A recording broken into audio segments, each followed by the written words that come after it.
Bonjour à tous et bienvenue sur Infos Express. Si vous êtes commerçant en Algérie, ou si vous comptez le devenir, cette vidéo vous concerne directement. Nous sommes le vendredi 2 janvier 2026 et une nouvelle vient de tomber comme un couperet sur l'économie nationale. C'est un véritable séisme bancaire. Depuis 48 heures, une instruction circule dans toutes les agences du pays. C'est la fin programmée du dépôt d'espèces pour les professionnels. Vous avez bien entendu.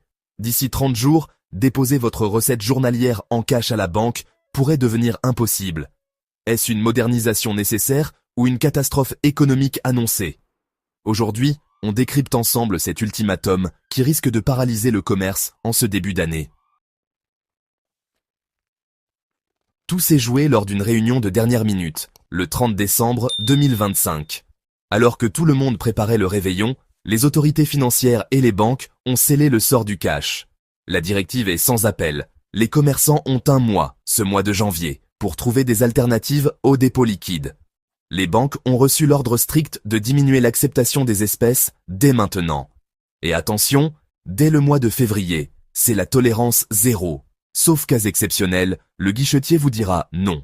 Officiellement, l'État veut lutter contre l'informel et tracer l'argent. C'est louable, mais la méthode choisie n'est pas la pédagogie, c'est la coercition. On ne vous incite pas à changer, on vous y oblige en bloquant vos comptes. Le problème, c'est la réalité du terrain.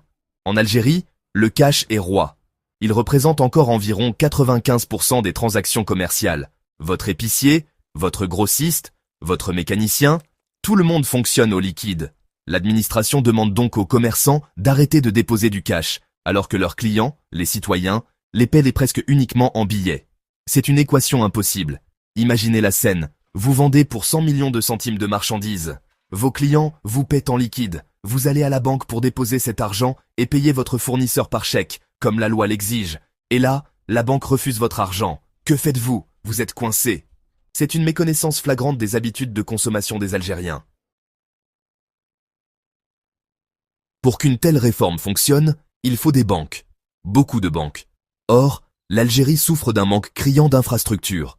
Nous avons à peine 1673 agences pour près de 50 millions d'habitants. C'est très peu comparé à nos voisins.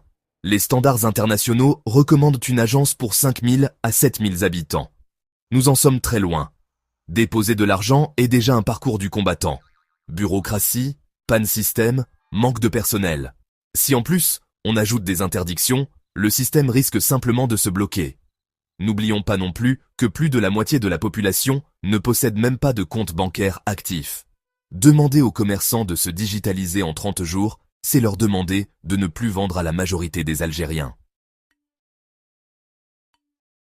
On nous parle souvent des millions de cartes Dahabia et CIB en circulation. Certes, les chiffres de 2025 montrent une hausse des transactions électroniques.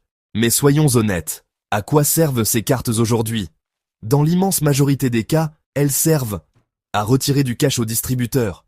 Le citoyen retire son salaire pour aller dépenser en espèces. Le réseau de terminaux de paiement, les fameux TPE, reste famélique chez les petits commerçants. Tant que le client n'a pas le réflexe et la possibilité de payer sa baguette ou son café par carte, le commerçant sera inondé de liquidités qu'il ne pourra plus reverser. Cette thérapie de choc risque d'avoir des effets pervers terribles. Au lieu de moderniser l'économie, on risque de favoriser le blanchiment et le marché noir. Si un commerçant ne peut plus déposer son argent, il va chercher des circuits parallèles. Il va faire appel à des intermédiaires douteux pour faire des virements à sa place.